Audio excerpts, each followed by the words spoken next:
just races past you. Wake up, the Matrix has you. Wake up, the Matrix has you. We are enslaved like cattle, held back with chains and shackles. Wake up, the Matrix has you. Wake up, the Matrix has you. In debt, your payments past due. Your life just races past you. Wake up, the Matrix has you. Wake up, the Matrix has you. We are enslaved like cattle, held back with chains and shackles. Wake up, the Matrix has you.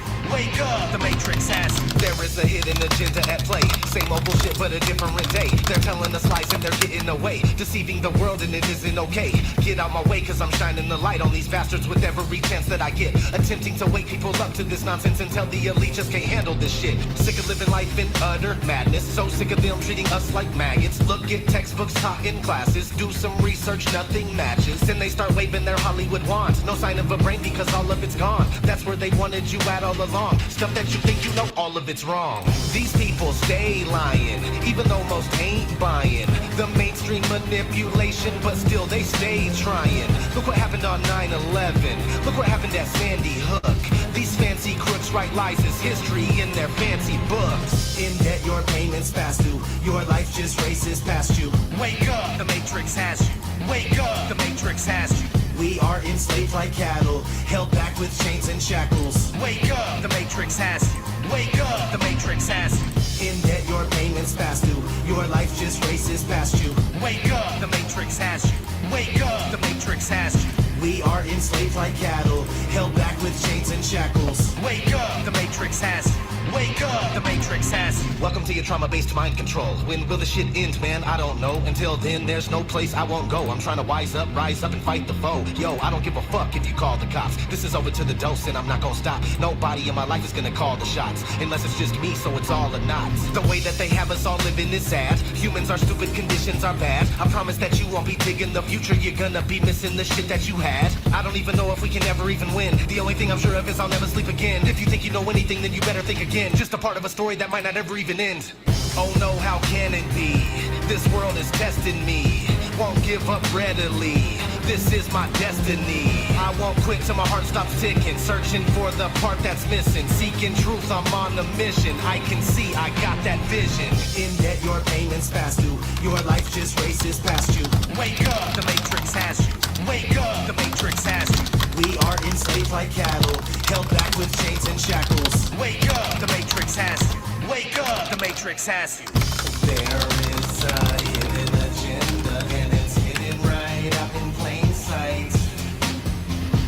You can try your best to not let them get you, but the new world order's about to take flight.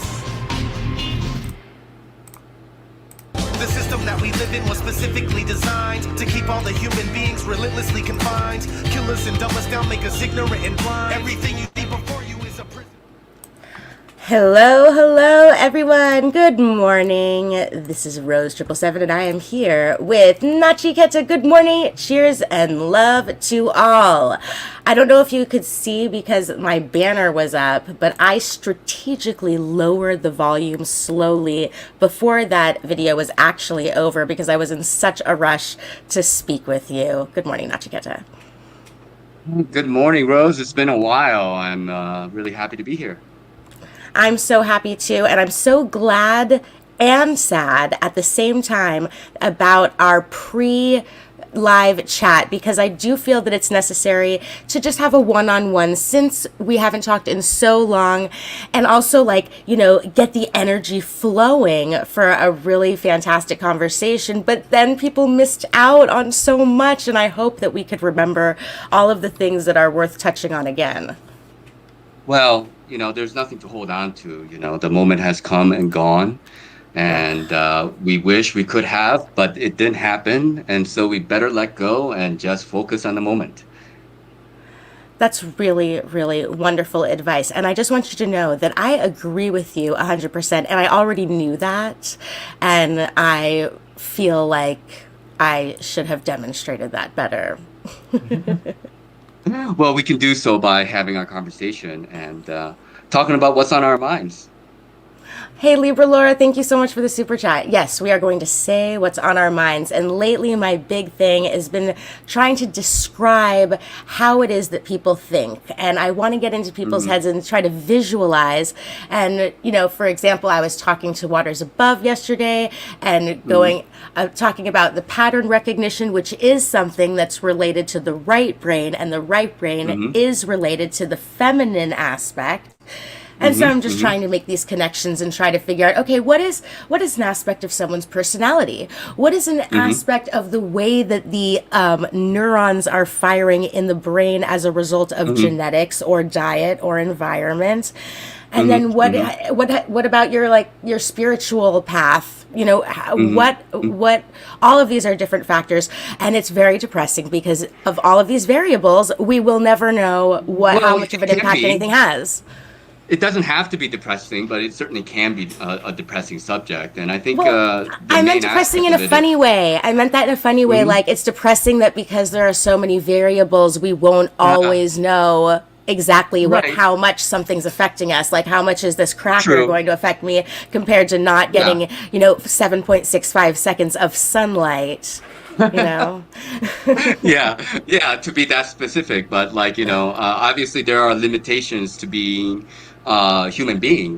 We have limited amount of ability to remember or calculate or think about stuff or being aware, just like a dog or a cat might have limitations in terms of what they are able to think about as well. So I think it's a lot about do we have any control? I think that's a part of it. I think that's a part of the conversation where we want to know how much are we in control of our lives and how much are we not in control of our lives. And we are interested in knowing that, right? I think that's part of this truth movement. And I think, quote unquote, truth movement is part about what we are, like how we express ourselves, and why. And I think this is the reason why we are interested in knowing the different ways of thinking and why certain people think this way and why other people think the other way, and why do they think that each other are wrong, and do they have any common grounds where they can meet. Is that accurate? Oh, hell yeah. And this is totally related to what we were talking about before, where I'm sitting here being me and I can't be anything but me. And I find that when I try to be anything different, I fuck up and it ends up screwing myself over way more in the end. So it's just way better to just be yourself. And I feel the way I do, and I look at all the people around me and I recognize that there is a little bit of a difference, and I, for the most part, feel like I'm the one that's right. You know what I mean?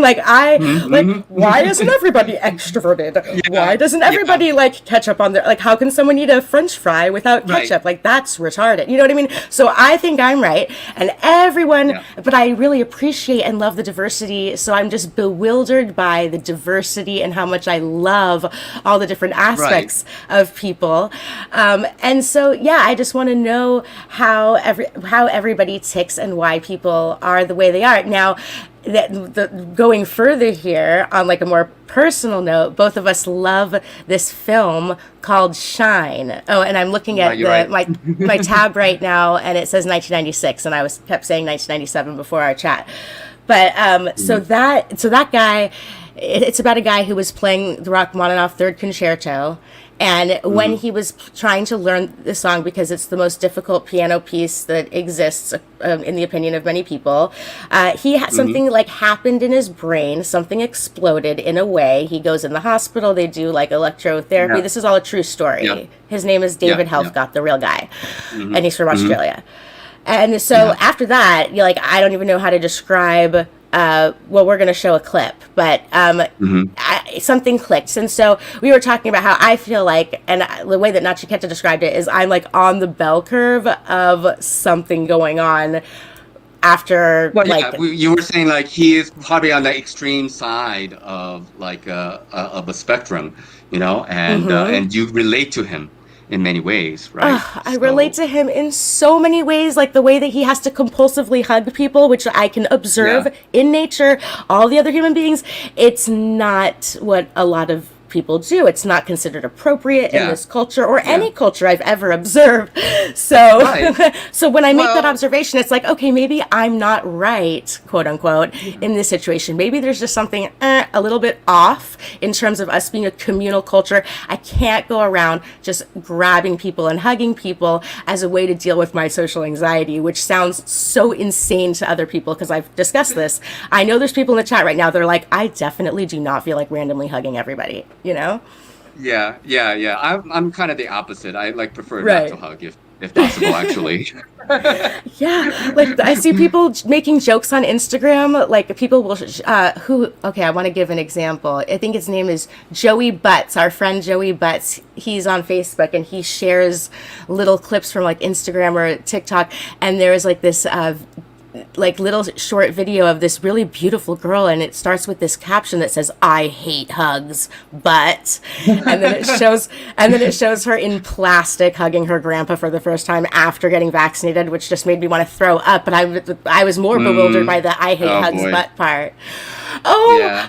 Interverse Podcast. This is Chance Garton, and I hired him to make a new like logo and header for my Rockfin account, and I sent him the Karen logo to, like, you know, work off of or whatever. It's his, you know, he's the one. Oopsies, I did. Oh well, I'm glad I did that too. But anyway, I forgot what I was saying. We were talking about David Helfcott, and we're talking Yeah, about we hugging got into people. a little bit of a tangent there, but like if I follow that conversation right, something about David Hillcock, right? No, I'm just kidding. No, Helfgott, it's yeah. like a help God. It means help God, right? God help. Ooh, I never even thought of what his name meant because when I I first. think I think it might be something about like help God. Oh my gosh. You know, that's an interesting idea right there because we're talking about people who are okay. I don't even know how to frame this up, but I'll start by saying that historically, sometimes when people were exhibiting mental retardation or symptoms associated with what is called autism, they would Hmm. describe them as kind of fairy-like. All right, you know, Hmm. like Hmm. fairies, like, or so like more like and just more spiritual in a way. Have you ever heard about Hmm. that? Where people who are maybe less like have less cognitive abilities, instead of like being like, oh, that's negative, it's like, oh, maybe they're just a little bit closer. Or even Down syndrome, Perhaps. I've heard, you know, like, don't you feel Yeah, like go ahead. no, I just have difficulty of trying to like say that is more or less spiritual than something else. I mean, certainly there's a difference. There's a difference, and we have a like societal value on what is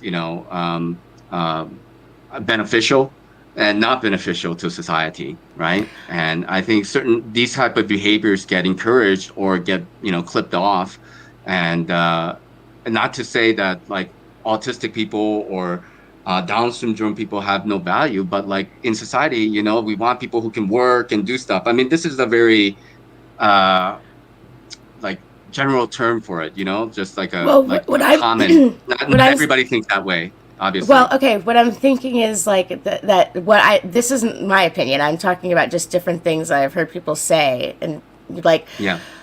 but what I'm thinking, what I'm deriving from what I've of the different opinions that I've heard is that when your cognitive abilities are different, it can Hmm. possibly lead to a different kind of spiritual path that is not Hmm. Oh, better or absolutely, worse. without a doubt. Yeah, yeah, that's certainly true. I agree with that. That's what I meant. Yeah, automatically it puts you on a course. I mean, like we were talking about this before, but like sometimes, maybe I can just speak about myself. But when I was younger, I kind of took my body for granted, and drank and like ate bad food and the normal stuff. I ate McDonald's, all kinds of stuff. And then you get older, and then you keep pushing that, and then I even had a bar once and drank a lot during that time for probably about a year and a half straight. Not even a joke. And so you kind of get to understand like what that is all about, and you do realize that, hey, actually, if I want to function and use maximum amount of ability that I might have, I have to actually take care of this body, because this body is an instrument. And without it, you can't do many of the things that you actually really want to do while you're here on your earthly plane, on your earthly journey, in my opinion, from what I have thus found out thus far.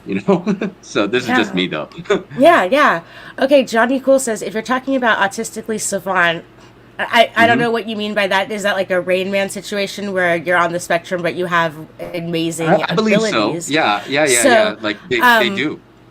So by higher plane of existence, that would mean superior, especially if you're talking about the spiritual thing. And so, yeah, I don't even know. I don't know how I feel about that.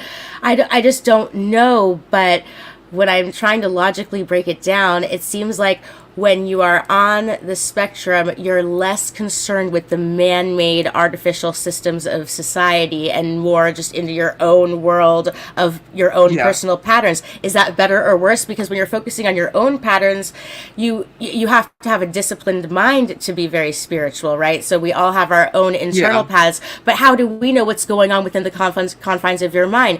Because I don't know if on the outside, the way that I'm expressing myself, if that is a representation of what's going on in my mind spiritually, because a lot of times when I'm in my mind, I am thinking like something that's like so horrible I would never want someone to hear it, or I'll be like screaming in my head, I just want to be a good person and do the right thing. What do I do? Is it more efficient to tie my shoelaces with this hand first or that? And it's just, oh my gosh, it's insane. But all I know is I'm trying. Yeah, it is a lot of thinking. I really do feel that I have a severe case of rapid thoughts. So, that's fine. I mean, that's if that's part of what your makeup. I mean, again, this is about like how much control do we actually have, and like we're having a communication, and in order for us to have a communication, we need to bounce off of each other, and so that's otherwise, why is anybody here at all? We can be talking to ourselves, but when you have another individual. And this is for everybody, like what we're doing here for others, and they're listening to us and their conversation with others. It's like reverberating constantly through everybody. And these thoughts, they go and bounce off of each other. And we are living in a subjective and an objective world. And we ourselves, experiencing it in a subjective world, we have nothing to compare it with. But then when you have the objective world, then you have comparison. That's how you come to this like bell curve of things, and say, hey, whatever I'm experiencing, if I didn't know any better, actually that's normal to me. Yeah, when I start to compare myself, I realize that I'm fucked up. Yeah, and I love. Thank you for posting this here. It's interesting to read this definition, because in my mind, I really don't like using labels when I'm trying to describe individual human behavior, but we just have to use language to describe things. So like, absolutely. While some people would argue that people can be born with the symptoms associated with autism, I think that oh my gosh, I'm scared to say this because I really don't know the truth, but I think that actually it's a result of being poisoned, but absolutely. but this guy David Helfgott, yeah, I feel like I don't know what to call what he has, but autistic, I don't, or on the spectrum. I would say he's a savant. Yeah. Or that's what I'm saying. But he's on the spectrum, but it wasn't from being poisoned. No, it wasn't from being poisoned. It was from him being so stressed out about playing the song and the trauma of his childhood and being abused, I think. And it all came to a certain point because the song is so powerful. There was a lot of pressure. I mean, he was talented without a doubt. And it's like this Saturnian father, with strictness and discipline and, just constricting kind of nature. The spirit, could not break free of it, and it's a very heavy relationship between a family member in general, right? I mean, we want to be good sons and daughters of our parents, and but sometimes we can't go against our nature, I guess. And in a certain way, I feel like a lot of the people here their nature is to really understand and want to know the truth, and they're willing to sacrifice for this. It's like that important for people, and that's why they have found themselves in the position that they are, and there are varying degrees of that, and that's okay. It's not something to fight over about, in my opinion. It's just like slight differences in opinion, but we don't have to make lines for that, that's for sure, because we're all having our experience, the subjective experience of being who we are. But at the same time, we do understand and we do accept and actually live by the understanding there is an objective world that we do need to eat, and it's not like some fantasy out there. That's actual grounded reality, and part of that is the Maslow's hierarchy of needs, food, water, and shelter, clothing, and etc. But then we do also require emotional relationship with each other and sort of bond.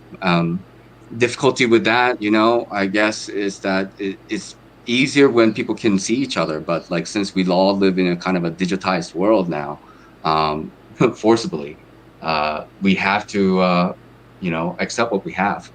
Because there is no alternative, unfortunately. Wow, really well said, Nachiketa. I love the way that you articulate all of that. Thank you. Now, do you think that we should play the clip Yeah, and then absolutely. all analyze him? And I'm going to try to pretend like I've never seen this clip before in my life, which is like so impossible, but I'm going to try. It's been a while for me though too, but it's a great movie. Yeah, Several and times. then let's discuss like what's going on with it. But it's actually, there might not be much to say about this clip, but No, we're just it's showing pretty people who he straightforward. is, and Yeah. then As long as you don't get copyrighted, I suppose that's the only thing I'd be worried about. I don't know how that works. Screw YouTube, man. You think that oh my gosh, I have my backup channel and I'm going to move to Rockfin soon anyway. Yeah. So it's all good. So if we can burn one, let's burn one. Yeah, and then maybe let's start the Rachmaninoff second concerto behind while we're talking, maybe after this, as a way to Yep. say bye, YouTube. All right.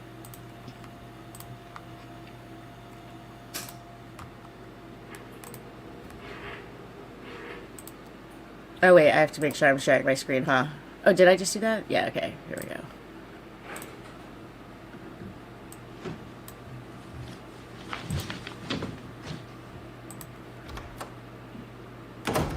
Oh.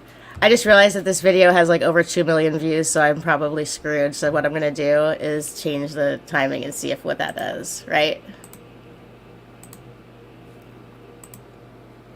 Alright. It's going to make the song so freaking fast. Sylvia, your stray dog's back. You want me to get rid of it for you? No.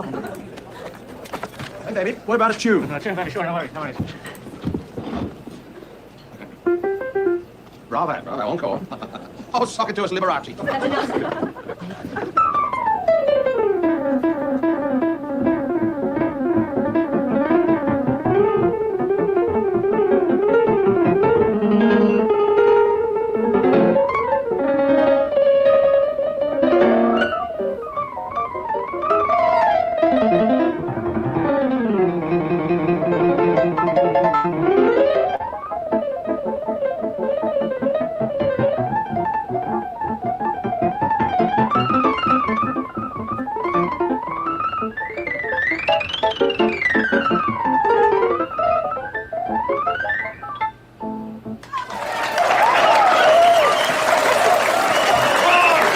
Okay, so the thing about this dude is that there's something about the way that he's carrying himself, the way his shoulders are hunched over and his neck is stretched out, and the way his lips are pursed. I've been thinking about this for like over 20 years.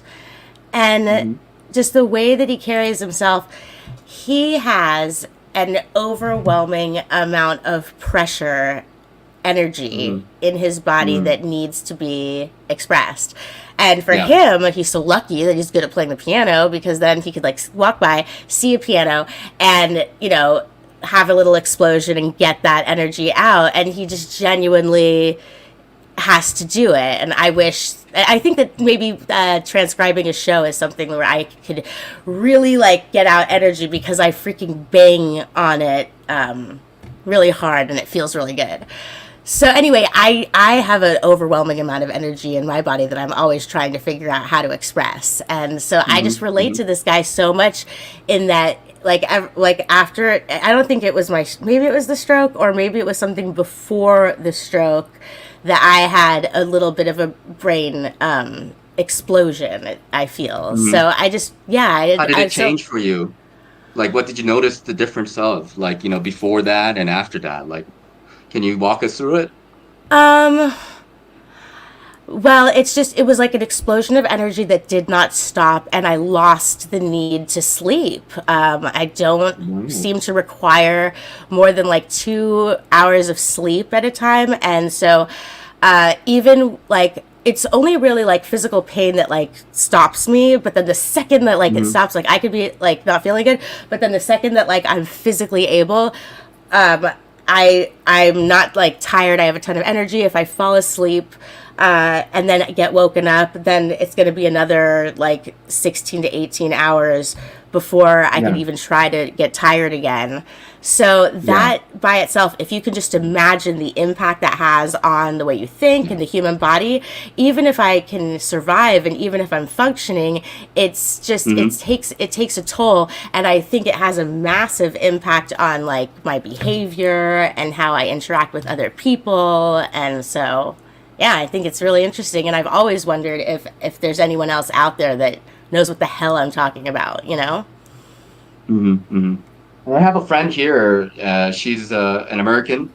She's from New York City, from, I think, the Bronx even. And she's Jewish, and she's been living here for a long time. And she told me very similar thing about her, like, sleep patterns, that, like, she adopted 3 kids from India. And then she has 2 of her own. She's married to a local Indian guy who's also very interesting. His mother is English and father was some guru guy, but he was like kind of a fake guru guy around these parts. And like he was adopted and also raised at a local village. And not a very pleasant experience growing up. And anyways, not to get into that tangent too much, but like I don't know if it's relatable or not, because like you're Jewish and she's also Jewish, and I've heard other Jewish people have this type of energy. Really? I don't know. Because family, I'm the freak of my family, so that's news to me. It's not a common thing in your family then. No, there's nobody like me except Shirley, who's my stepmom. So I mean, I definitely somebody in your family then. Yeah. Well, so that's not genetic. That's but she has a lot of energy. So I don't know. Maybe it started off modeling her behavior and it became a habit. But she's so much more professional and like in society. She did all the things. She went to college. Around the edges. Yeah. She went to college. She got married. She had 2 kids. Then she became a garden designer, and then she ended up on mainstream television. So I mean, you couldn't be more. But I think that she's always questioning things, and she's very intelligent. But she's in it to win it. I'm going to have her on my show soon, actually. Okay, cool. But yeah, Shirley is a very interesting person. I can't wait to ask her about the way that she thinks in like her mind. I'm sure I've asked her before, but I would love to hear her explain it again. There's nothing wrong with that. It's just different. I mean, we're just all different, and we have different ways we want to express ourselves and use our energy.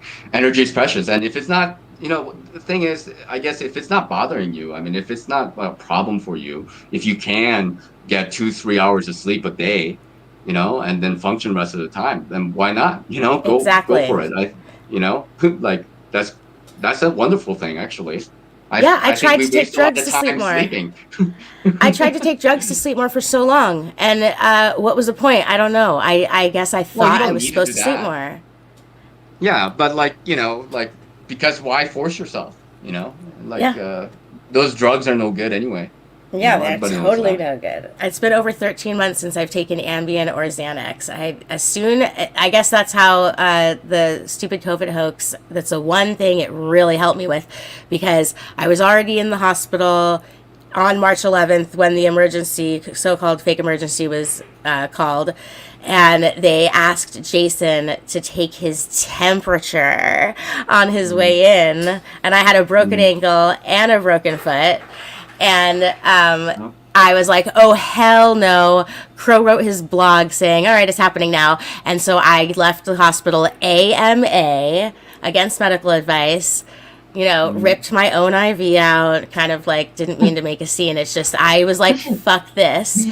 And I kind of have, I don't like waiting for people, and that it just doesn't make sense, the bureaucracy of the hospital. It's like, all right, you don't want me here. I don't want to be here. Let me just go. I'm not signing your fucking paperwork. I'm never going to open up an envelope from you people. I'm out of here. Yeah. So, Yeah. so I thought, okay, now, and this is before even the mask thing started, or even thinking about the vaccine. Of course, we've always known something was coming, but like at that time, it was just, oh, it's retarded. I'm leaving this. So, oh my gosh, that was so funny. But the thing is, it's a good thing that they allowed you to be able to do that, because like, there could be circumstances maybe coming in the future where you're not even allowed to leave. That's why I left. That's why I left. Yeah. That is why I left. I'm like, okay, right now, 311, 3 times 11 is 33. I'm thinking all those things. I'm just sitting there in a hospital bed. I have nothing other to do than go in my head thinking, why are people freaking out? I don't watch television. Why are people being retarded? So I'm like, okay, now with this, now they're calling an emergency. It's 9/11 2.0. So I went home and I said, okay, I don't want to ever see a doctor in an office. I'm never going to see one ever again. So I can't take medication ever anymore, and I need to do this anyway. So I talked to Dr. Andy Kaufman, and he said, you can just stop. And I said, oh, I'm sorry, but they told me that I would just die, and that you can't stop taking benzodiazepines after 15 years Of course they would tell you that. abuse. Of course they would tell me that, and I believed you're dead it. anyway. Yeah. And he said, oh no, but Either you're way, slowly you're killing dead. yourself.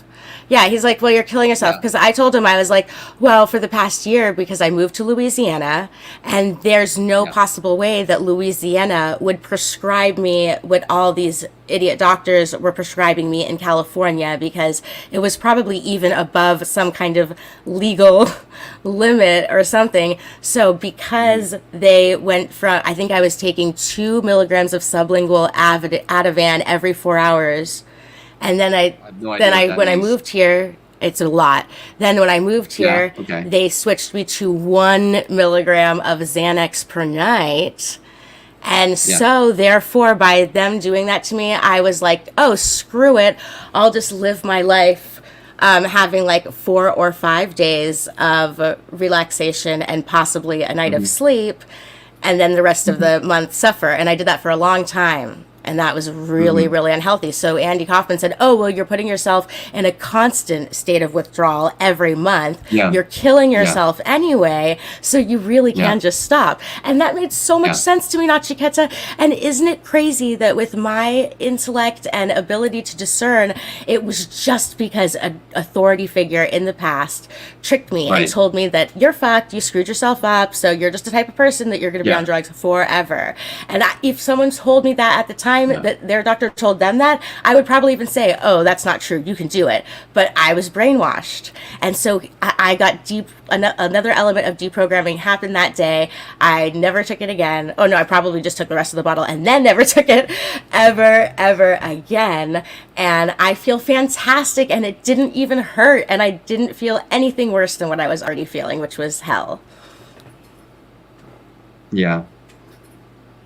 Well, boy, yeah, I would have to agree. I mean, like, get out of it and try to be yourself as much as possible. And if death comes, at least you're yourself before death comes. And the other way, you've completely lost yourself, like with drugs. And I've spoken to people who have been on antidepressants for a long time, or gotten addicted to some other type of drugs. And any kind of addiction, I think you start to lose a sense of yourself because it's about control. Again, it's like, uh, like we have certain judgment, let's say, or certain ideas about what is right or wrong. We look at it like somebody who is like a meth addict or a heroin addict, and it's a negative thing. And it's true. It is, I'm not saying that it isn't, but, like that person who is like, who have submitted themselves to that way of being, can they help themselves? I don't think they can. That's what an addiction means, right? So these And drugs, they society, and are, once you get to a certain level, a certain point, society makes it very difficult to get yourself up again in this artificial world where people yeah, are having to focus on their own lives and can't really get away. Like when let's say you're a mom of 5 kids yeah, and you have 2 jobs, and then your friend becomes homeless. Like, how much can you really do in a day? right, How many homeless people can right. you help And when you're a well, mom that of has 4? right.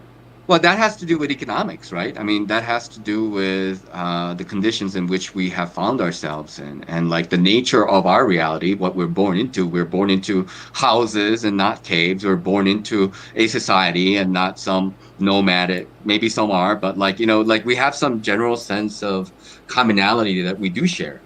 And part of that is this attitude and relationship with money, because I don't know, maybe I'm a little bit biased because my father's a professor, was he's retired, and I kind of have a heavy um, belief in thinking that economics kind of run the world. I mean, I know there's like spirituality and other things that are a major part of all that, but generally, like a lot of things that we are motivated to do, uh, it seems to be, and not always, of course, there are always exceptions, but they're intertwined with money, whether you like it or not. Like you still have to go to the grocery store, and you still have to pay for gas, and you still have to pay for your mortgage, and et cetera, et cetera. So all of that equates to money, and how that game is positioned and set up. That system is like it's squeezing you in various ways that is forcing you to operate in a particular line of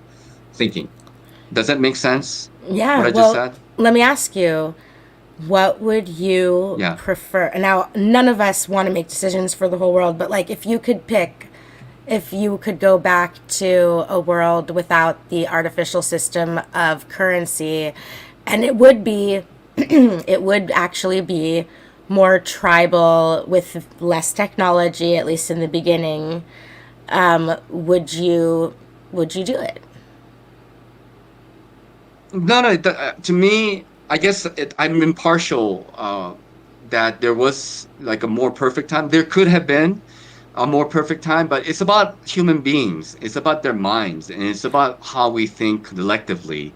That is creating the reality that we're living in, literally. And this is not some woo woo like new agey way of thinking. Is like really is, because like who creates these buildings, who created the monetary system, who created the blockchain or internet, all of these, it's the human mind. It's the human mind Right. that created it and wanted it and supports it. Okay, so you sharing a portion of that, you are also responsible. We all are. Like we're here on the internet, on YouTube, and I have to pay for my internet, for example. I have to have a computer that, can express whatever I'm speaking to connect to you via internet to your computer or Android phone, and we know that it's all surveilled or whatever, but like you get to a point where I don't know. I get to a point where I just don't care anymore. I know they're listening to me. Either I completely cut off from everybody, or I just accept the fact that they're gonna, you know.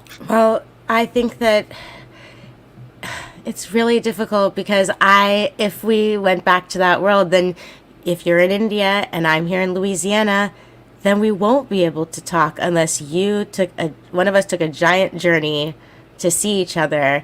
And that Yeah. really makes me sad because that's what I love about the internet, is that I have met so many incredible people that I love all over the world. But for the future of the world, I think I would hit the red button and I would switch us back.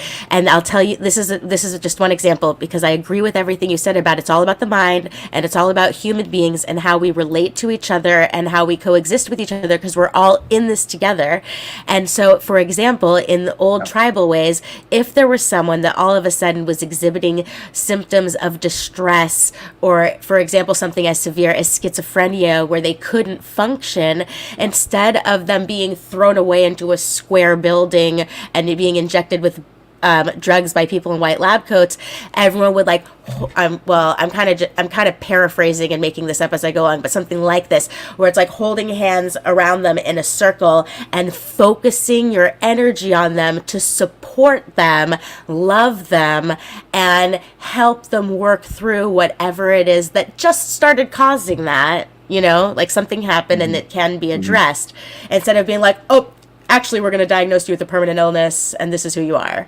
I think that those two things, I would rather for that dude go back to the other way without the iPhones. But that's just how I feel right now. I could change my mind tomorrow, and that's why nobody should have me be making these decisions for the world as if they were that was even possible. You know what I mean? And that's fine. I mean, if people want to accept that, then they can accept that. There's no problem. It's just, I just feel a lot of things are kind of neutral in a way. Like money is neutral, time is neutral, internet is neutral. It's just like what you end up using the internet for, and we know the internet can be used for a lot, and there's a lot of good things, but I would say probably mostly bad, to be frank, and we just need to align ourselves to the good things in life that we want to, every little thing that we do, it's also a big expression about yourself, like how you eat, how you treat your pets and animals, how you treat each other.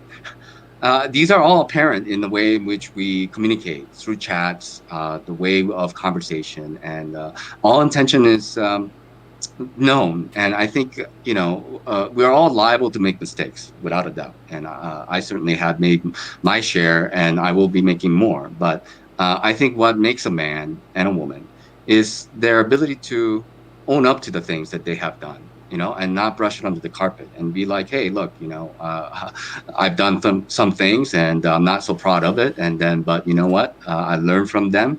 Thank God that I'm able to even just make it this far. Oops, I pushed the red button. Not go any further in another way. I pushed the red button. I exploded the government. We're all in a tribe now. Oops. But hey, now let's rebuild the internet, but without the government. That of course has consequences, with that. So we have to find what we're looking for is the most successful and optimum solution, actually, because there are avenues to go down, and then you can do that, but okay, you better get rid of them all at once then, otherwise there's going to be repercussions. That's what I will say about that, right?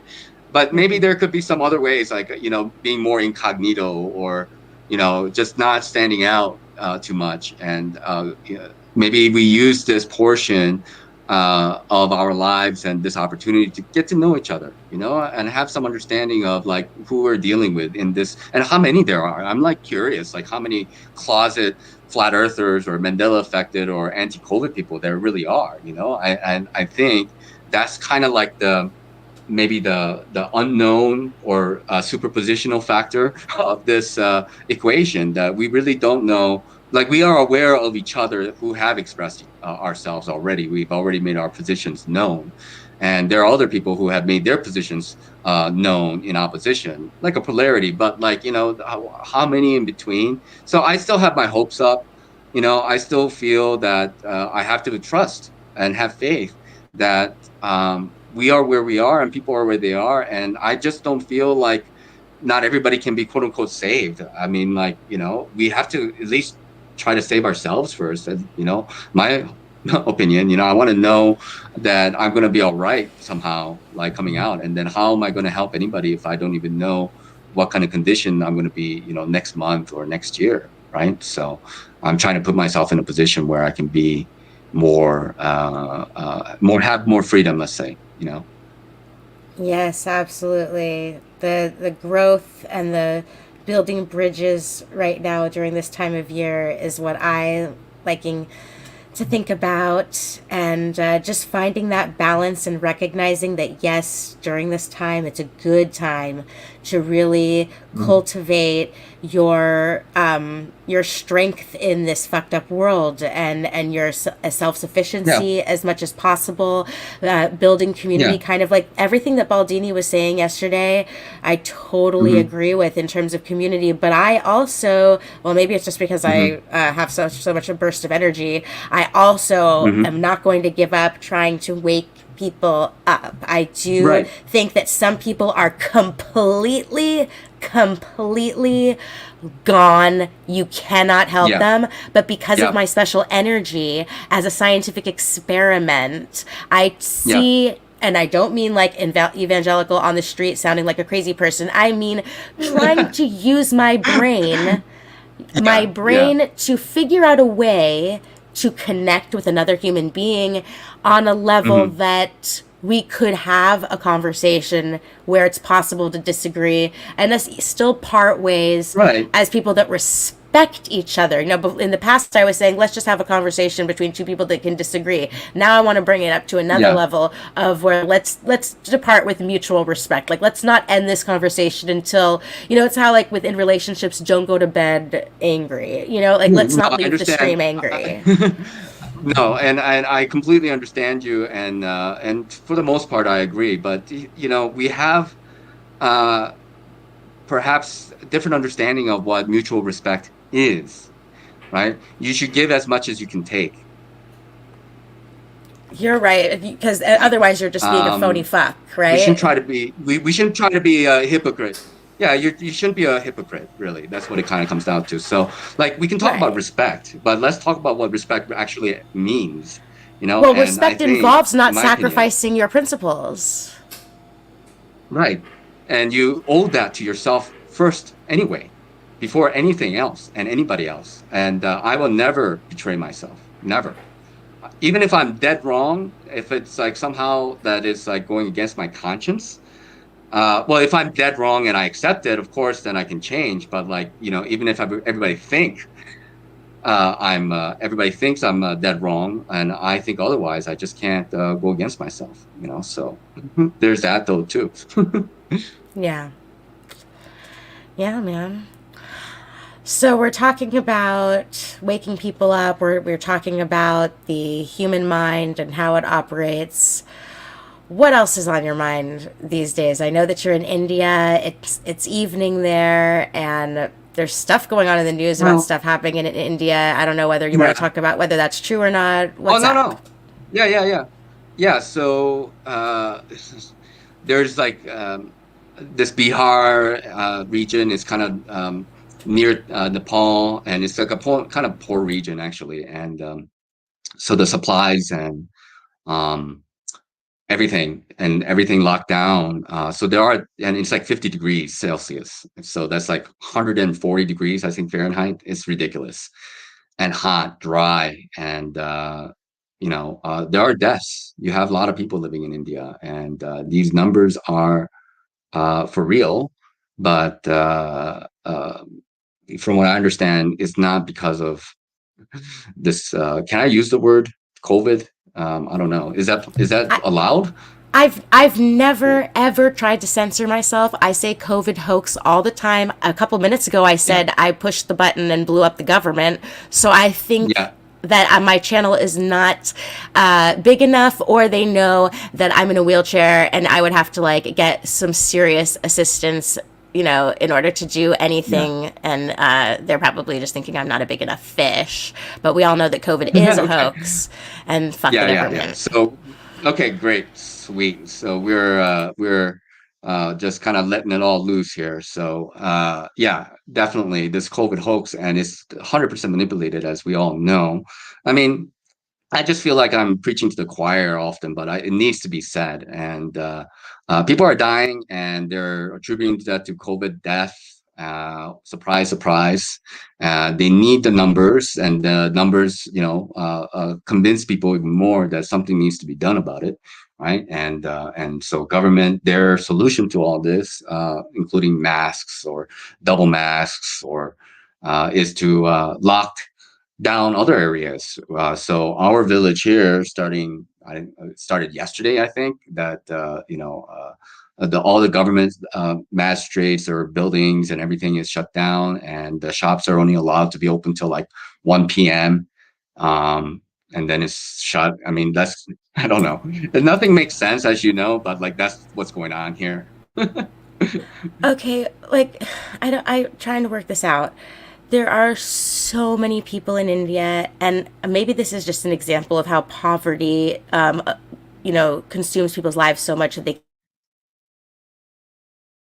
cannot focus on anything else, which involves defending themselves. But in this dire situation where it truly is just a small group of people in control against a massive quantity of people, is it truly that percentage, such a high percentage of this massive amount of people are that brainwashed, or that they just don't believe that they can get together and fight back by just simply not capitulating to? Is it like, can you Well, help it's me hard to say. I visualize mean, I what's? think no. Well, I mean, I think it's kind of similar throughout the world, whether you're from United States or Europe. A vast majority of people are on that side. It's already clear by the way. I mean, if like enough people felt like this is like unfair, and we don't need to do this, it would just not be done, because like there's no momentum for it, but it's clear, since we are allowing things to happen, and we are a part of that, but obviously vast mass amount of population is what's dictating also what's happening out there. And so, yeah, I would say that people are brainwashed, but this is kind of a universal thing, not just in India, right? No, absolutely. Here in Louisiana, Hmm. when this all first started, and because Yeah. Jason and I, we get a lot of work done sitting in coffee shops. Like I think it's Hmm. really Hmm. helpful to like have that separate space of time. Like this is when we work, and Hmm. so it's really been hard because we don't get out of the house early at all because they're always recording in the morning anyway. So our favorite coffee shop started closing at 3 p.m. for some reason, and Starbucks started closing at like 2 p.m. or something, and it just was it's illogical. It doesn't make sense. I don't know how anyone could accept it. And yes, we are preaching to the choir here, and I think I did that yesterday with Baldini, and I hope I didn't piss him off, but I do think that our conversations here are recorded, even though a lot of times I do make them private right after the show because I'm so pissed off at YouTube. But I'm gonna re-upload stuff to Rockfin, Hmm. and we gotta, I don't know, actually. Maybe this is what Baldini was saying yesterday too, is like I really do want to articulate what it is that we should be doing, because Hmm. everything starts with being mental, but then that means Hmm. that's not enough, and then we have to actually do. So I don't know, what do you think? What are you doing for yourself now? How do we move forward? How do we end our stream on a positive note? Oh, hi, Baldini. I love you.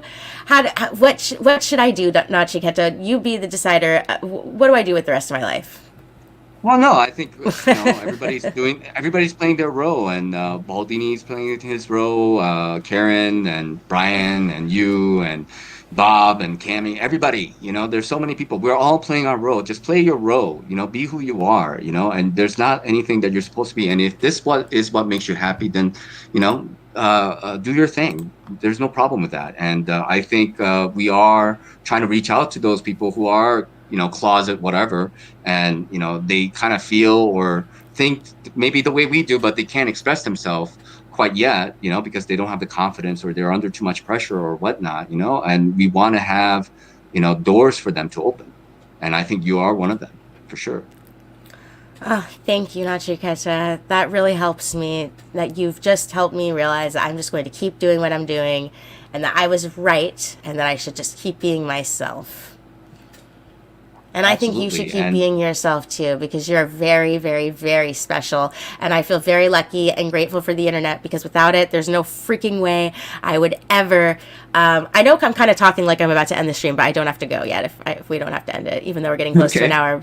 I was going. Do you want to keep going a little bit longer? Yeah, yeah, I'm all right. I mean, like, I'll end it whenever you're ready to end it. So, All right, I'll end it whenever you're ready no, to end it.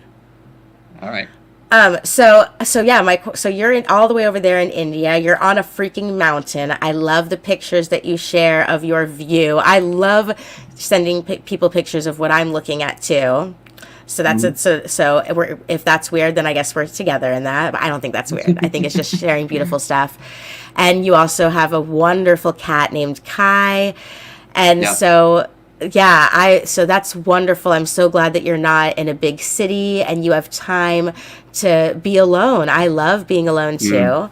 Mm-hmm. So do you think that when you're alone like that, there's a whole idea of being a hermit and that being part of the alchemical journey in a way? Mm-hmm. What is it like in your mind when you're alone for a long time and when you actually consciously do separate from communicating with people? Does that Mm-hmm. change the way that your thought patterns operate because you're consciously trying to chill? Could you try and help Yeah. describe what that's like?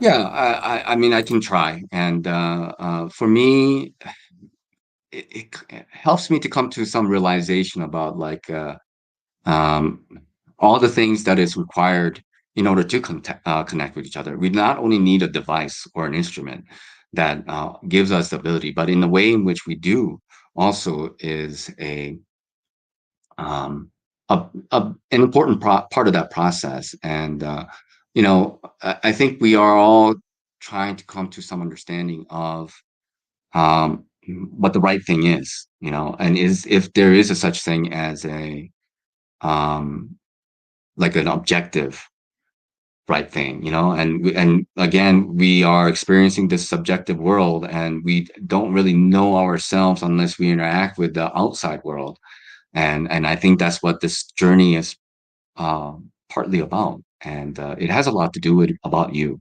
as individuals, and it has a lot to do with your own paths that you have chosen, and where we meet is where we meet, and it may not be forever, and we know that, but like while we're there, some people are being pulled along and some people are pulling others. I mean, I think this is part of that process of like those who have gone before others in some direction that is unfamiliar to them, they kind of become guides in a way, and teachers, and we also rely on teachers in this world, as we do ourselves in the spiritual world. I believe there is a kind of hierarchy there that should um, give some respect to, and that requires humility and humbleness and actual surrender in a way, like an honest surrender. And that is part of what, like, letting go of the ego. Ego is still there. There's still that energy. There's still identity, and there's nothing wrong with that. But we cannot confuse the difference between the false ego and the true ego in my mind. And if we can see that, I think that energy can be utilized in the betterment of oneself and the whole, and they're not mutually exclusive. They can be one and the same thing.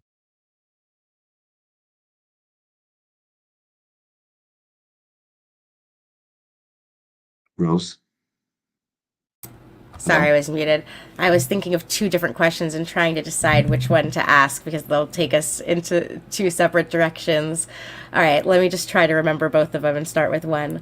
Okay, this might be a hard question to answer on the spot, but in everything that you just described, Mm. coming to that place of understanding that, like I can listen to you say that Mhm, and logically break down that that is correct and I resonate with mhm. that. But for someone to truly have incorporated that into their knowledge base based on experience, what Mhm. are the kind of experiences that someone would go through that would be like a lesson towards that? Uh, I mean, to me, every moment is a lesson. Every moment that you're going through, whatever that you're going through now, is a lesson, and they just pile up, and it's always about how you process it, how you respond to it, react to it, and I guess there isn't a particular moment that is more significant than another. Yes, like maybe waking up to the flat Earth, it was a big moment, but that I felt like there were other really big, profound moments that happen in one's life, and they do make changes, but it's like a kind of like a boiling type process, like the water slowly accumulates this energy, and then all of a sudden it goes into that boil, and Are you still there, calmness. But Nachiketa? Yeah, I'm here. Okay, Did you I lose still me? hear you. I think I lost you for just 1 second. Keep going. Okay. Yeah, so just the same with our personalities, and if you look at every individual journey, it's not like you were born into knowing that the earth was flat, or you were born into knowing, about the government lies, or, because we were talking about the birth, the same, right? And how the straw man is created. It's that system in which that we have found ourselves, and it's really massive and intricate, and vast majority of people are not aware of it, because if they were, then they would do something about it, and that's how it persists. We're born into this straw man type world, and we are like vessels now, and ships, and and birth, and doctors, and all these like symbolism and language, and they don't mean at all what we thought they should mean, and that's like a matrix that we have found ourselves, this law system, and that's creation of our mind. It's all created from our mind. It's our mind that has created the whole law system that we are obeying under. And then we have people who dedicate their lives to understand another language, really, that's from the same language but have different meanings, right? Right. And we're bound. We're legally bound to it. Like, it's not like, no, I'm a free man. Like, you don't even know what that means. So how can you even say what that is? Well, I wanted to I'm not ask... driving, yeah, or whatever. Yeah. I wanted to ask that question, and I want to narrow it down, because I am totally with you on everything that you said related to government deception, and my whole life is dedicated to trying to reveal that. But from your special perspective, and going back to maybe the spiritual journey that people went on before the modern age, being that you have a little bit more insight in being separated from society, what are when you're for example, when you're observing nature? I'll give an example. Hold on, I'm sorry. I'm gonna tell a story of you. As an example, you're climbing up a mountain with your bucket. This was I had a spiritual journey through you, because I can't be on the mountain. Let me put it this way. So maybe this didn't affect you like it affected me. But you're carrying a bucket, and you need things in that bucket. I don't know if you're collecting water or wood, and then your cat bumped into the bucket, and the bucket could have fallen over down the mountain, and that would have been crazy, right? Well, I mean, if it would have happened, and I would have just kind of reluctantly went and picked up all the wood and everything. I don't like to leave a mess, and they are valuable. And I might have been a little bit upset with Kai and be like, "You fucking dumb animal," and that's probably about it. I just kind of allow things to be. I mean, there's all kinds of things that happen, and over time, you're just like, "Yeah, that happened." And just move on. Exactly. No, that is the lesson in life. We have to move on. We have to accept things that happen. And so for you on your spiritual journey, you might say like, fuck you, Kai. But I actually think that's so messed up. I would never say fuck you, Kai.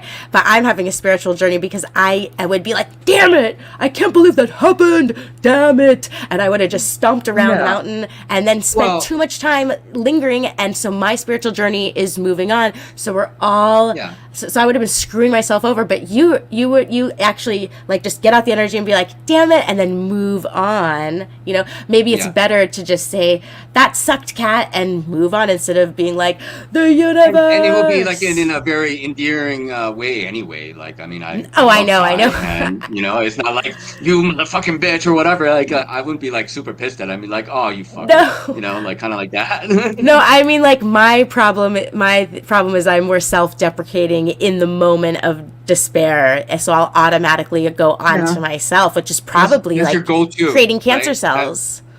Yeah, it's your go-to. It's like in my opinion, we have these mechanisms that, I mean, it's part of our personality to protect our egos in a way. And, being a victim, let's say, or self-deprecating in a way protects your ego. In my mind, this is just kind of a philosophical conversation. It doesn't mean it is, but I think it's an entertaining thought to have. Yeah, I brought up the bucket do, so that we could talk about this, so that it'll cultivate this conversation. Go. Yeah, so like we have a sense of ourselves, and part of that is what other people think and feel about us though too. So there is a kind of a relationship there. And when I say, and I have said that I don't give a fuck what other people think about me, like that's not entirely true, because I do kind of care what my families think about me, and I do kind of care how my friends think about me to a point, but I do care. Of course, the other people, I'm just whatever, like there's nothing I can do. I can't make people think any other way than they're thinking. So either I'm going to be okay with it, right? People have said that what other people think about me is none of my business, and I agreed with that. I do agree with that. I think Baldini probably have said that in the past, something he would say for sure. And but like we all have these like personality quirks, and to kind of like it's like a default setting almost that we find ourselves in. And I think it's good to be aware of it, and then it becomes more of a choice rather than just like an automatic instinctual reactionary thing. It becomes like a kind of a response, and with response you have what is called freedom. And then there is such thing as freedom of will and freedom of choice when you're actually consciously responding to things according to difficult choices that you must make day in and day out, really every day, things that we say and do to with each other. But it says a lot about what we think about ourselves though too, and self-deprecation is part of that process of how you really think about yourself. Like, how much respect do you really have for yourself if you're self-deprecating yourself, Absolutely. Okay. Nachiketa, we have to take a break because I need to make sure that Greg Manarino, Jason Lindgren, and Crow 777 all are on time to record a show. I'm going to just put on this song. Is that cool? Do you want to come back after the song with me? Yeah, I'll be around. So play the song, and then let's keep going. I think we're having a good time, are we not? Oh, hell yeah. All right. Can you hear this? Yeah.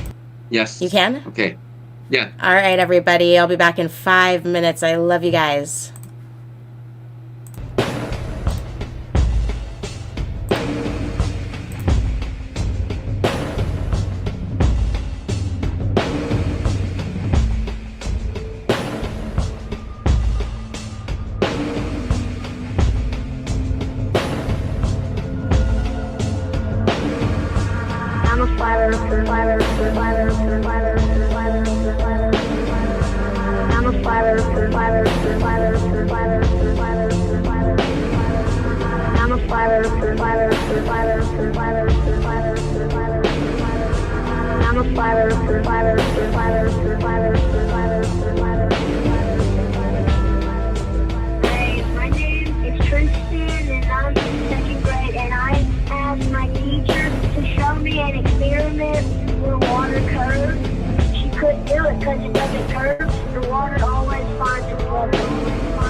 What'd your teacher do?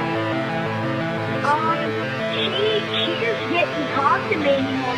All she did was walk away. And I was like, what is this about? What? That's okay though. For being so young, you're very, very smart. That's fantastic. Yeah. So keep up the good work, man, and stay flat, okay? Okay, I'm a flat earther.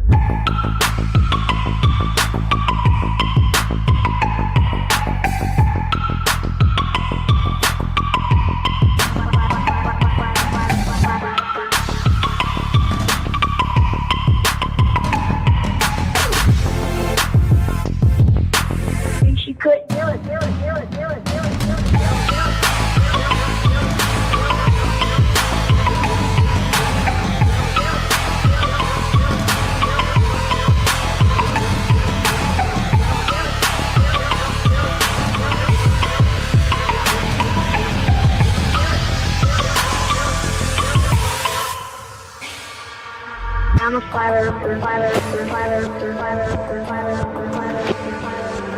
I'm a flat earther, flat earther, flat earther, flat earther, flat earther, flat earther. I'm a flat earther, flat earther, flat earther, flat earther, flat earther, flat earther. I'm a flat earther, flat earther, flat earther, flat earther, flat earther, flat earther.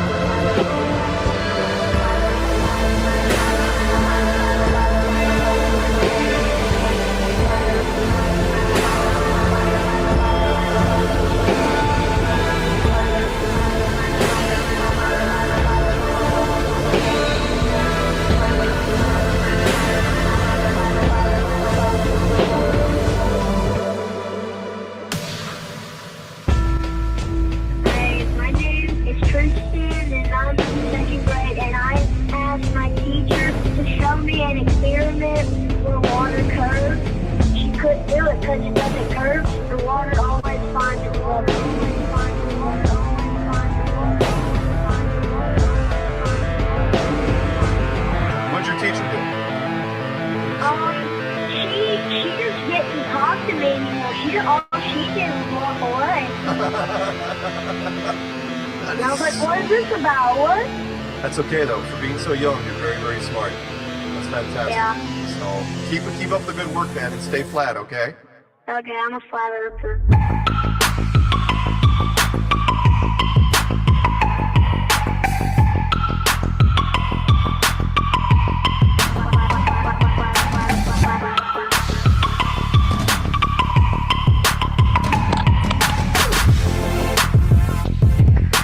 And she couldn't do it, do it, do it, do it, do it, do it, do it.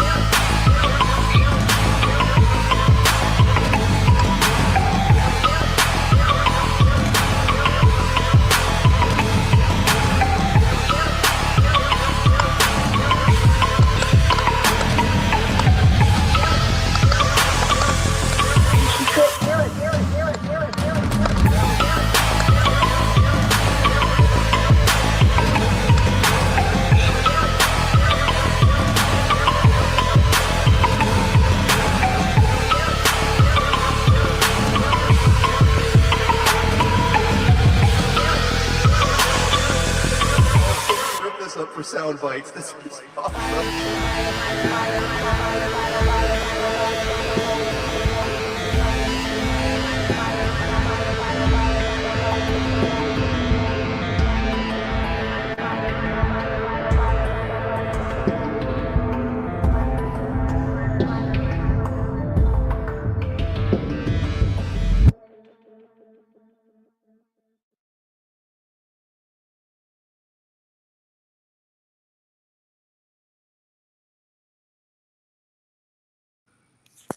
What's up, Nachiketa? Are you still there?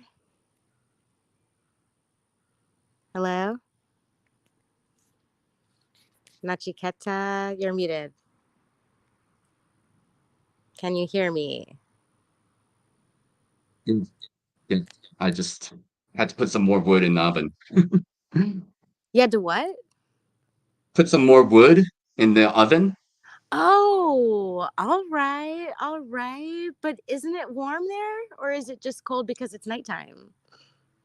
Well, during the day it's all right. It's been kind of rainy for the past 3 days, so kind of relegated myself to inside. Haven't been hiking that much or doing much outside. Maybe half an hour at a time, but like mostly inside. And at night it's a little bit cold. Yeah, cold enough that I feel like I need to have a fire going. And why not? It's okay. I have wood and enjoy the fire. Kai likes it, you know. Yeah. So I decided to join the stream from outside. I'm on my patio right now, looking at a beautiful day. sweet. The sun is in the sky. There's not a cloud in the sky at all. And the one cat that we let outside is right next to me. And it's so cute that she doesn't run away. The other ones, if they Yeah, run out, they would just bolt. But she yeah. is just rolling around on her back like a bear rubs up against a tree. Oh my gosh, Luna, you're so fucking funny. Anyway, so But they yes. do come back if they escape somehow, right? Eventually, I mean, they come back for food, I imagine. Okay, usually at one point in the last house that we were in, the garage door broke and it was partially Mm-hmm. open. So we just had to accept it. And it was horrible because sometimes they'd be gone for a few days. And Mm-hmm. Pluto, who is Jason is Pluto's favorite human. They have a very Mm-hmm. special connection. And Mm-hmm. Pluto is, just very adventurous. And one time Mm-hmm. he escaped and he, ended up on the other side of a stream crying. Jason Mm-hmm. followed his voice and found him, and he had a Mm-hmm. twig. He had a twig in his chest, and we had to go to the doctor and get it stitched Like up. And impaled? he impaled Impaled with a himself. twig? Yeah, he impaled himself Wow. and got stuck on the other side. So, oh, poor Pluto. And then after that, he got out and he was gone for 2 weeks. And Jason would go out every single night calling his name. And after 2 weeks, you're not going to believe this. This is crazy. After 2 weeks, we found, I wasn't there. Jason found him crying under a car right by the house that we're living in now. So after Mm-hmm. that all happened, we ended up finding this house and moving to the place. So maybe Pluto picked this spot. Mm-hmm. Mm-hmm. Maybe. Who Yeah. knows? And Whitney, I don't know. I don't think she will come back, I guess, but I can't live without her. So Mm-hmm. I Mm-hmm. can't, I'm not going to find out. How many cats do you have? 5? 5. And then Minnie's Yeah. declawed. We would never do that. That's abusive, cruel, unusual punishment. People don't understand. It's like amputating a finger. Yeah. But we rescued her from a Yeah. neighbor. The neighbor, posted on the Facebook group that they Yeah. had to find a new home for their cat. And so I saw Yeah. that, and Jason went, and he just came back with her, and they have a very special connection too. Yeah. Yeah. And then who did I forget? Oh, and then Alex is the big fat kitty. So there's Alex, Whitney, Pluto, and Luna. Isn't that 4? Alex, Whitney, Pluto, Luna, and Minnie. Mooney. Okay. Minnie is the declawed one. So yeah, that's Yeah. our cat situation. I should probably head back inside so that we can get back into our important conversation. Oh, Luna, get out of my way, please. Please, thank you. I'm kind of at their mercy. Well, I think if you own cats, you got to expect things going to get scratched. I mean, that's just part of the deal, So don't have cats and, have cats and don't declaw them, or don't have cats, if you're going to declaw them. Yeah. Maybe maybe don't annoy them so that they scratch you too. No, well, yeah, obviously, but like Kyle, he plays rough. I play with him, and then he gets into like a little bit of a serious mode, and gotten scratched by that. But like nothing really, he hasn't. I can tell he's holding back, but still they keep him sharp, so it doesn't really take much to be scratched. I mean, it's not a big deal to me, but it looks like I'm like playing like rough with my cat if you look at my hand a little bit, but I'm not. I'm taking good care of him. So Hold on, I'm gonna echo.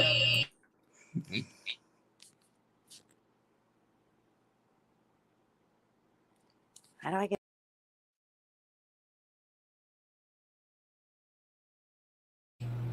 Okay, is it echoing? Is it okay? I think so. I think it's okay. There always had been this hum noise on the background. A little Oh bit, like some kind man, of fan. No, but I wish you it's okay. told me. No. We've had it from the beginning, but it's fine. Like I think we're used to it, So, but Well, I could just turn it off. Hold on, I'll be right back. I didn't really think it was a very big deal, to be honest. But it is noticeable. So, but yeah, let's see what's going on here.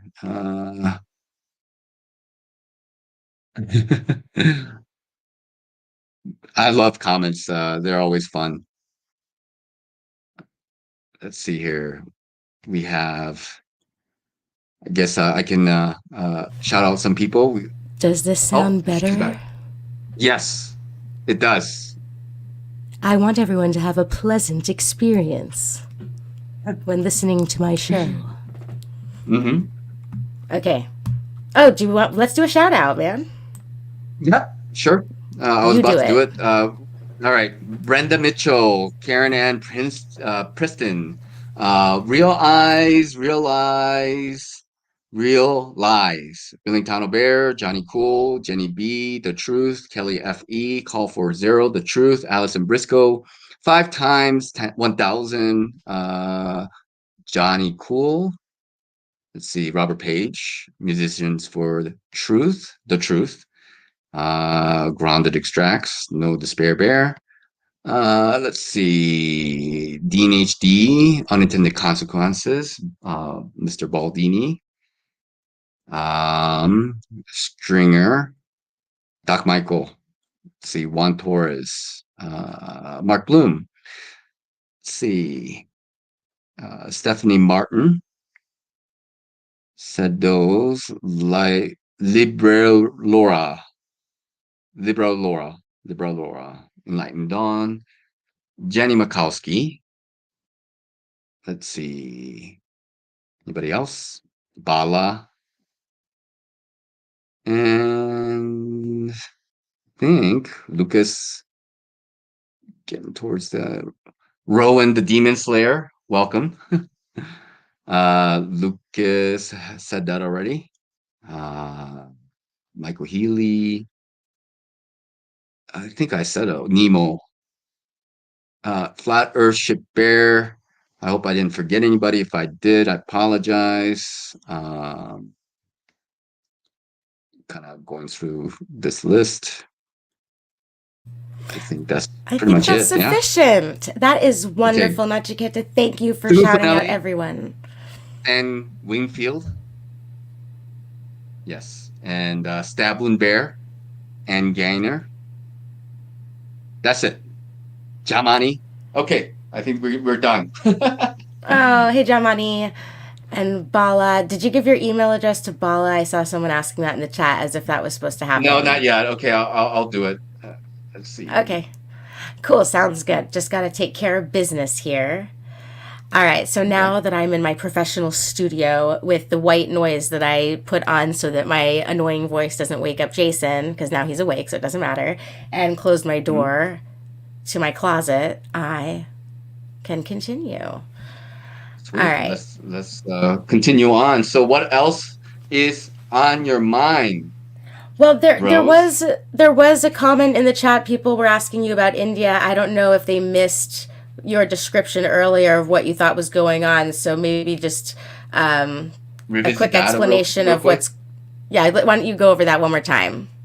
Okay. Well, there are obviously conflicting reports. One is that this COVID hoax is actually happening, or if it's not, then what is happening? And is it possible that there are bodies? And I'm saying that there could be, very possible. The reports that I'm hearing is that these places, some of the poorest areas in India, this Bihar region, which is a southern part of Nepal, and it's kind of a poor region of India, and it's like 50 degrees Celsius, which is like 140 degrees Fahrenheit, and it's at a lockdown, so no supplies, and people are poor already. So people are dying from lack of supplies and food and all that kind of stuff, and plus the heat. I mean, heat's also killing people, and all of those is being reported as COVID deaths, and we know that that's a lie, and there's a huge lie that's going on. We're all aware of it, but that's how it retains its power, because like how can it be that big of a lie? I mean, that's the same with flat Earth, same with maybe Mandela effect, and same with the COVID. It's like too big of a lie for a lot of people to be like, oh my God, nobody would be that audacious, and nobody would be that daring to make a lie up like that. But because that's kind of a blind spot, it's being picked up as real by people. And so now in my northern area in Himachal Pradesh, near Jagasuk, our area is being locked down, this Kulu area. And that means shops are not allowed to be open past 1 p.m. And unless you have like necessary travel, just like last year, like you can't go anywhere. So I guess there are going to be like less traffic and only like for trucks and supplies and stuff. So it's just stupid, like we all know. So that's what's going on. Very good explanation. I'm lucky that I have a reporter on the front lines of India. Yeah. I mean, it's interesting because like news is different at different places, and I'm glad I have connections in America and parts of Europe, people reporting there, and I have an idea of what's going on just based on I develop relationships with people and trust, and I can rely on these sources to be true. And same can be said about me and where I'm coming from. But I also feel lucky because I have a friend who is Ukrainian, and he gets a lot of news from like Russian, Ukrainian side, and Belarusian side of things, and it's really interesting to see the differences, of how news is disseminated, and it's kind of like a bubble, right? It's a compartmentalization. Let's say it that way, so. Like if something is not happening here, and then other people will think, oh, something is happening here because that's what the news is saying. And then like when something is not happening anywhere else, and then they can say the same thing, oh, something is happening over there, but they're all kind of like bluffing each other, Yeah. by the central media. I wonder what kind of fucked up regulations have been put in place in the world of foster care in America, Hmm. and then like orphanages in other countries. And, Hmm. a lot of times kids are getting adopted internationally, and what Hmm. effect COVID has had on that whole I'm not aspect so of the sure. world.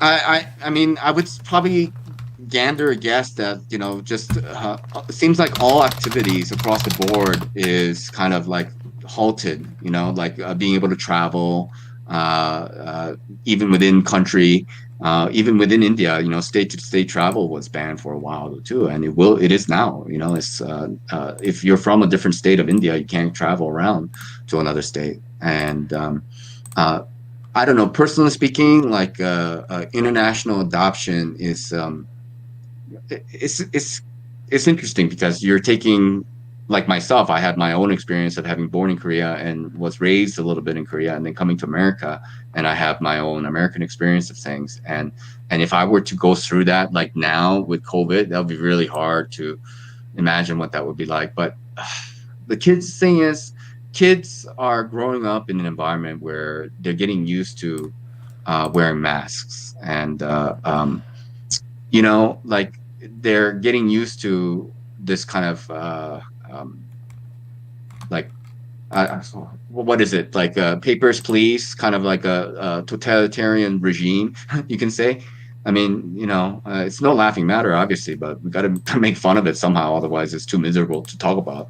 And everybody is interested in trying to, I think, this is my opinion, and I'm sorry if I'm going to go off in a tangent a little bit, but this is my opinion about it. I think a community, in my mind, should be built around the school, because the school is going to be representing the children who are the representation of the future that we're going to be living in.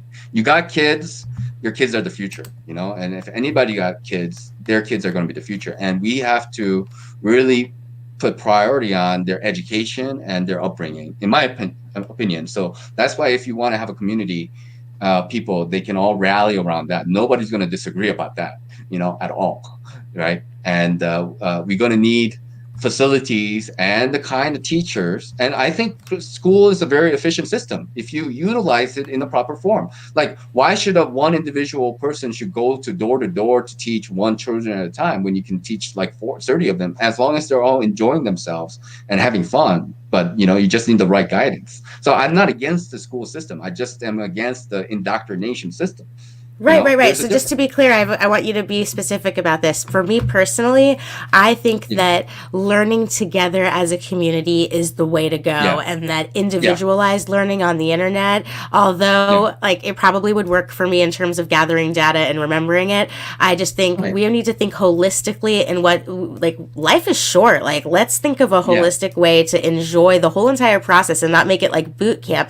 So the sitting in the desks all day looking at one person talking to everyone, I don't think that that's necessary unless, I don't know, what do you think about for math, but like outside Well, in nature, I think is best. What do you think? no, I think it should be enjoyable. I mean, like I think that should be the priority. And that enjoyable doesn't necessarily mean you sit in front of a laptop and play computer games in class. That's not necessarily enjoyable. But I think genuine interaction, really, diving deep into any curious thoughts that children might have. And this is what we're entertaining here right now, you and I having this conversation, and everybody else who is listening in. We are also, in a way, in a school, and we're learning all from each other, and including the trolls. Really, like trolls, I think give us an opportunity to reveal who we are and what we really value. And I believe in freedom of speech. And people have right to say whatever they have want to say, but at the same time, I don't have to agree with it, and I don't even have to like it. But I'm not going to prevent anybody from saying anything. That's my opinion. That's my opinion about stuff. But at the same time, I have banned and deleted people if if this is not the right channel for you, why are you here, kind of deal. So like this is like you treat a channel like your house, and I think a community is like it's a temple. Like a school should be treated like a temple. It's a holy ground. You don't just go and do stuff there. I mean, it should be sacred, and we should feel that way. And I think that's the right way. And if people don't agree with it, fine, go make your own community where you don't do that. I want to make a community where people do respect their schools and their children and their teachers, and and people are having fun. I think that's important. That's why, like all of us, we didn't really pay a lot of attention. We were maybe not very good students. I know I wasn't, but I know I'm not stupid either. I don't need to humble myself and say, oh, like I'm okay with who I am, and how I ended up, and what intelligence I have. That doesn't mean I'm better than anybody else. I think we need 180 IQ people just as much as we need 80 IQ people. They have a place in this world, but I think within that place, certain amount of respect and love and understanding has to be shared, as a value, as a culture, as a society. Without those things, you don't really have a lot. That's just me, though. Oh, yes, Nachiketa, you are speaking my language. I think that is what life is all about, man. I love it. Absolutely. No, absolutely. And so, we can do it. It's possible, but we have to put that into Deprogram from our the awareness. brainwashing? Yeah, well, I mean, that's part of it. That's part of Yeah. it. Because you're not just going to go from A to Z. You have to go through A to B to C. There are steps to get there, and all of a sudden, you're not going to just suddenly understand all of the universe and everything that goes with it. Yeah. And you're God kind of deal. Like, there's kind of like, a prescribed way actually to get there. You can get there. Yeah, the There diet. are Isn't the examples. diet a good allegory for it? Because if someone's eating McDonald's every day and lots of processed junk food, tons of sugar, and then they just stop that, you could have something called a Herxheimer reaction, or like Candida bacteria overgrowth die off, which will give you very, unenjoyable symptoms. And so why not, understand how the nature of reality operates and do that in a way that you don't have to suffer, which is actually a better chance of success. So right now, like for me, I might know like, oh my gosh, there's something that I'm eating that is not healthy, and it would be very good if I just stop that. But we can't beat ourselves up over it, because it's a journey and everyone's at where they're at. And we've all been exposed to different elements, different cultures. We come from different genetic backgrounds, and we all are the only ones that know what's best for ourselves. And so we have to really try to get in tune with nature and our bodies. And then I think through that, also, not just as an analogy, but literally with the diet, then we can make better decisions. And when we feel better, we can take more right action in the world. Well, yeah, and again, we have to have a very clear understanding of what we think about what right action is, and we talk about this a lot about, like, is there such thing as moral relativism? Are we living in a world where morality is something that is relative? And it's a kind of a yes or no question, and I would Well, say it's. go Go ahead. for it. What do you say it is? Is more? I. What do you think? No, I think the general consensus is that it is a morally relativistic world that we're living in, that we have found ourselves in. I believe so, you know. I think But morality that is for doesn't. the most part objective and that there is one truth that can be discovered, but people's Yes. perspectives and the conclusions they make based on it can differ. And it's actually people's That. perspective that creates our reality. So it kind of matters more, kind of in the same way with these fake shootings. Like, Mm, they're fake. Nobody died. Nobody got hurt. But does it even right. matter? Because when they put that energy out into the universe and so many people Right. believe in it, it has the desired result. Well, yeah, and right. There's of course, a distinction between if it really happened. Of course, we would agree that okay, that's what really happened. That's the truth. But we understand that that is a means of manipulation. It's a lie. And then it gives a certain perception. That's what lies do. They give you a perception of an event, but not the event. If it was genuinely the event, then we can accept it. If that's what happened, that's whatever. But if it's not, then we have to understand what's the motive. That's always the big question. Like, what's the motive behind it? What's the what's the intent behind it, right? So, What do you um, think of exposing Chick's comment? I think I get where he's coming from, where like it's the yeah, opinion is yeah, maybe I'm not, exposing Chick thinks very abstract, and I yeah, really yeah. love it when he calls into like Jeranism Raw, and I don't Hmm. always I don't always know where you're going with things, man. So I was Hmm. thinking that like I do feel like there is one truth that can be discovered, and so whenever I Hmm. know that I'm giving my subjective opinion, I feel gross Hmm. understanding the Hmm. possibility that I might be totally off, being that I've just been here for Well, a short period of time. I get the sense of this comment. Can you go back to that comment, please? Oh yeah, sure, of course, sorry. No, there is the good, the bad, and the ugly, right? This is a Clint Eastwood line, right, from the movie. The ugly is you, and I get the sense of like you, as in for your ego, like your existence, like your. This is like you, too much of you, right? Like too much of your existence and your ego and other stuff. But like the thing is, I think for me anyway, I have to be somewhat honest with myself that I do exist, and I occupy a physical space. I occupy a certain time of my birth, coming into this existence and coming into this form, this body, even though it's ever changing and such, but I am identified with it. So I know that I exist to a certain degree, but there is like, oh, I'm Nachiketa, I live in the Himalayas, and like, you know, listen to my authority or whatever. Like that's a different kind of ego. It's like I'm just trying to represent myself as who I am, but like without too much anything else. So I think there is a distinction that should be made about quote unquote who you are, but you exist. Rose exists, I exist, and you who are listening, you all exist. If you can hear, then you're existing. If you can listen to Yeah, this conversation, you're existing. So you are there. You exist. Otherwise, you're not nothing.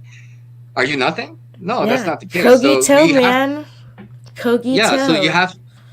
So you have to be somewhat accepting of your condition that you are an incarnate being with an ego, and we're all working through that as well. So yes, let's not put too much of ourselves out there, I guess. But that's we're always looking for that balance.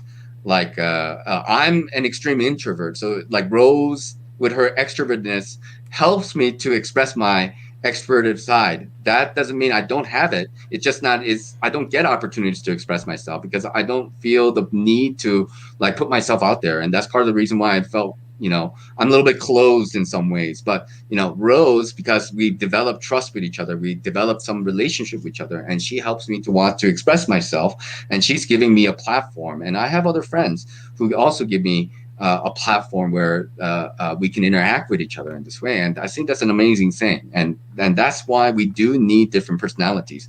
We can't all be a hermit in the woods, Right. Absolutely. Yeah, I want to talk more about that comment that Exposing Mod's Trick said. Mhm. I think that maybe that is also coming from a place, or no, when I think about that comment, I'm coming from a place of understanding that in the artificial systems of our world, when we come into it on our influenced by the artificiality, we have a negative impact on nature because we're separated from it. And when you try to separate from nature, you're going to deconstruct and decombust, and you're only going to do that part of the alchemical process and not put things back together again because you don't have that understanding. So I don't even remember where I was going with that. Well, on one hand, that's true. That's for sure that we have found ourselves to be in more of an artificial situation, like such as the platform on which we were on and such, and also I feel that there is, like, if you're from nature, you are always going to be a part of nature, though, too. I mean, there is the birthing process, and it's always been the same. Yeah, so maybe it's a trick. Maybe that's one of the Maz tricks, Exposing Maz tricks. Maybe it's just the artificial system that makes us believe that we have a negative impact on nature. But if we could really stay connected to nature and recognize that we are part of it, just know your place. You're not God, not you, Exposing Maz. I mean, we're not God. We know our place in nature. We are thinking things, like Descartes said, I am a thinking thing. We know that we exist, so we are part of nature. Thank you for saying it correctly. Yeah. So, all right, I want to start kind of wrapping it up. I know I was looking up things about foster care, and I just highlighted this one comment that it says, "Oh, we finalized the adoption over the phone." I think that one statement alone sums up what happened with the COVID hoax during the foster care thing. Yeah, I mean, there's a lot to pay attention to, and it's really too much for any one person to keep up fully. I mean, there's more and more. We're, deluge under information. And I think, my parting words would be, set your priorities straight, have an understanding of what are the important things that you have in your life. And one of the things that we've established in our conversation was about our body. Without being healthy, without having the freedom to move and think clearly, you're not free. That's part of the process. And of course, on top of that, there are other layers to it. And having your finances, that's also a big part of, our reality, though, too. So I think that's something to talk about perhaps next time, about the inner workings of money, really, and how I think economy is working and how it's motivating people to do what they do, and why it plays such a big role in everything that's going on as well. So because there's a fundamental belief system that is there, that is that people agree on, and they show that by their behavior and their attitudes regarding money. So anyways, that's a long topic of its own, but it was a fun conversation with you, Rose. That was very I would say free flowing and really deep, and we were able to explore some fringe concepts, and I really like that. That's, to me, is like really where the fun is, on the very edge of what is capable of our mind's ability to comprehend and express, and of course it's kind of moot point after that whatever is unexpressible, might as well not express it, right? Right. Yeah, it's been really, really fun. This has been a wonderful morning. So thank you, Nachiketa, for giving me a beautiful morning. I hope that you have the rest of your beautiful night in India. And I would love to just close out with a song so I could look at comments and everything. And we were both commenting on how we love ODD. And so do you mind if I play my favorite song, which I've been playing a lot lately? Okay. Yeah. I hope people aren't sick of it. All right, here we go. Thanks, Rose. Thanks, Nachiketa. Have a great night. And I'm going to make sure I'm sharing my screen here so everyone else can hear it. And cheers and love to all.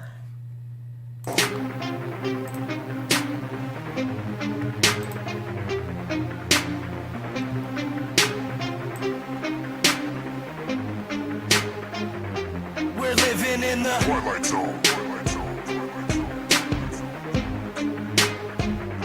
We're living in the Twilight Zone.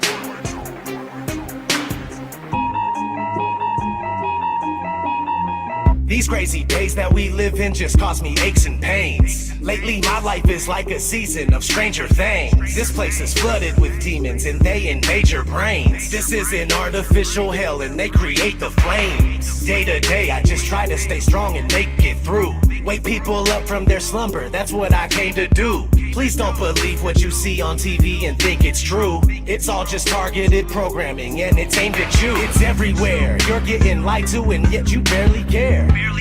People with common sense are now very rare. But the way that they brainwash you isn't very fair. They can shove that mind control programming up their derriere. I do not consent to the way they tailor society. Ain't no variety. Plus I really hate when they lie to me. I use music as a tool to release the anger inside of me. You don't know how fucking crazy it's driving me. That we're living in the Twilight Zone. They claim you have freedom but they don't honor it. The world is a prison and you're the occupant. We're living in the Twilight Zone. The government's useless and they're incompetent. And satanic pedophiles are prominent. We're living in the Twilight Zone. The things that you believe are the total opposite. And being called crazy is just a compliment. We're living in the Twilight Zone. It's ran by the New World Order conglomerate. But there's a storm coming and there's no stopping it. We're living in the Twilight Zone. I ask myself, why do I even bother? Cause people are just like sheep that are lining up for the slaughter. If they're killing rats with fluoride, then why is it in the water? They're using the news to fool us, divide us so they can conquer. The longer you stay asleep, then the longer I'm gonna scream at you. I can't believe you let them deceive you, it's inconceivable. I won't stop until you wake up and do what you need to do. This world is overran with an evil that is unspeakable. Most people don't know, so they just vote and pay taxes. The devil's hiding in the shadows and controlling their actions. And they think that the earth is a spinning globe on its axis. But I don't have any time to devote to this madness. I have nobody to relate to, so I ride alone. Just me and all these wild thoughts that are inside my dome. I feel like I don't belong here and I can't find my home. I'm tripping and I'm wishing it was different, but we're living in the Twilight Zone. They claim you have freedom, but they don't honor it. The world is a prison and you're the occupant. We're living in the Twilight Zone. The government's useless and they're incompetent. And satanic pedophiles are prominent. We're living in the Twilight Zone. The things that you believe are the total opposite. And being called crazy is just a compliment. We're living in the Twilight Zone. It's ran by the New World Order conglomerate. But there's a storm coming and there's no stopping it. We're living in the Twilight Zone. Twilight Zone. Twilight Zone. Twilight Zone. Twilight Zone. We're living in the Twilight Zone. Twilight Zone. Twilight Zone. Twilight Zone. We're living in the Twilight Zone.